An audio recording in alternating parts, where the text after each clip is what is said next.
So a year after making the Grand Caesars review, I have finally decided to make a follow-up video focusing on the next entry in the Touhou Star God franchise.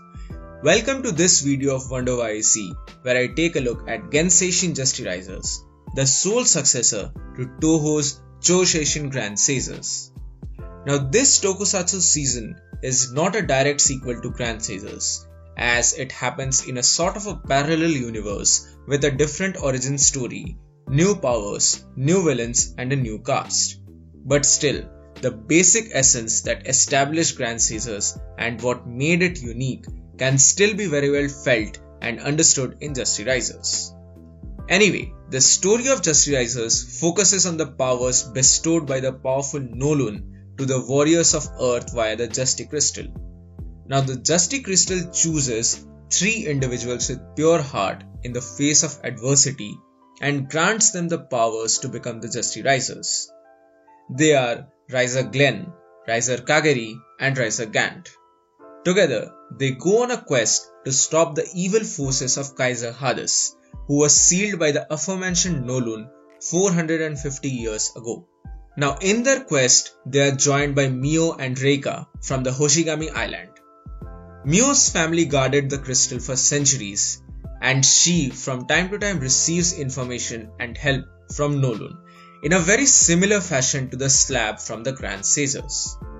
Now as I mentioned before, Justirisers is a sole successor to Grand Caesars, as it retains many elements like the equip and dive in catchphrases from the previous season.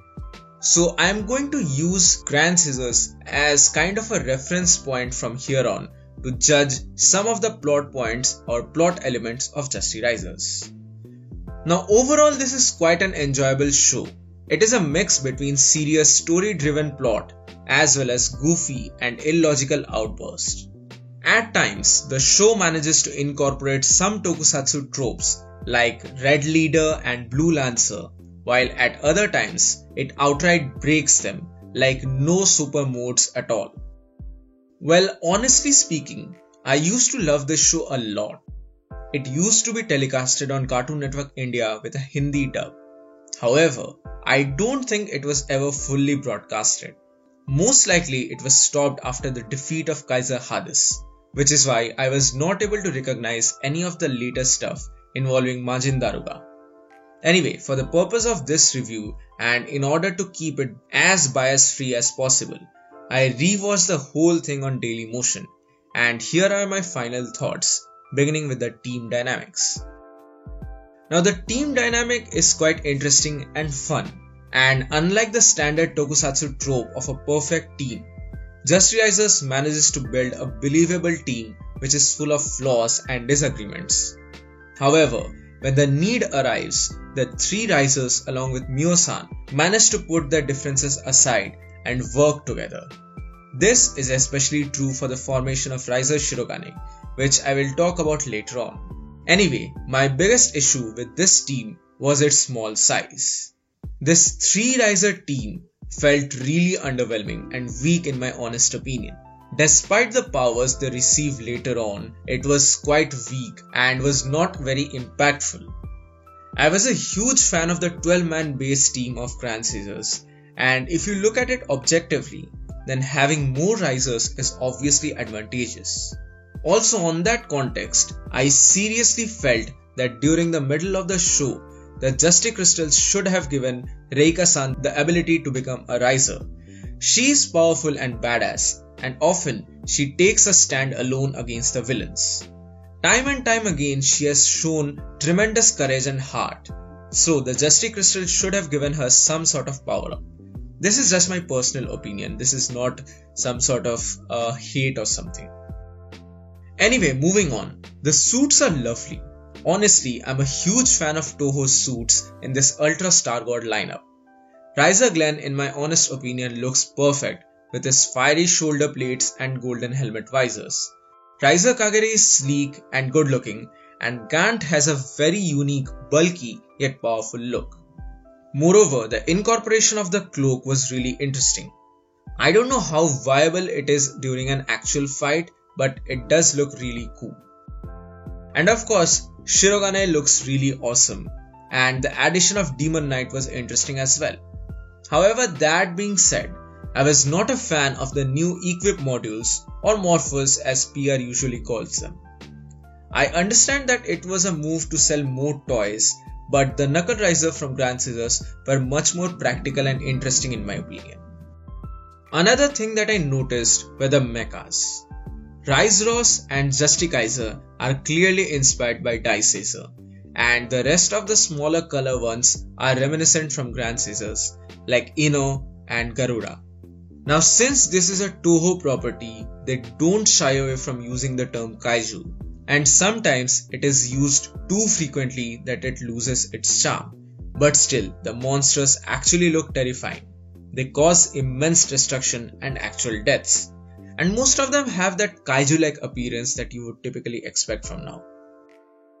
The action scenes are quite decent, and if you have never seen this series before, then you will like the different air-like sound effects of whoosh and slash. However, it quickly becomes boring and sometimes really annoying. But still, the focus is more on hand-to-hand combat rather than the use of lasers and shooters, since only Riser Gant has a gun. Later on in the series, however, this becomes a problem because of the limited weapons the Risers use. But then again, there is Shirogane for the rescue. But some episodes really look cheesy, messy, or just outright bad, with terrible graphics or CGI.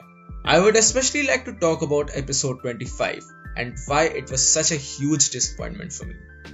Well, first of all, tone-wise, it really felt different from the other episodes. It was more comedy-centric with weird stuff like love cookies, etc.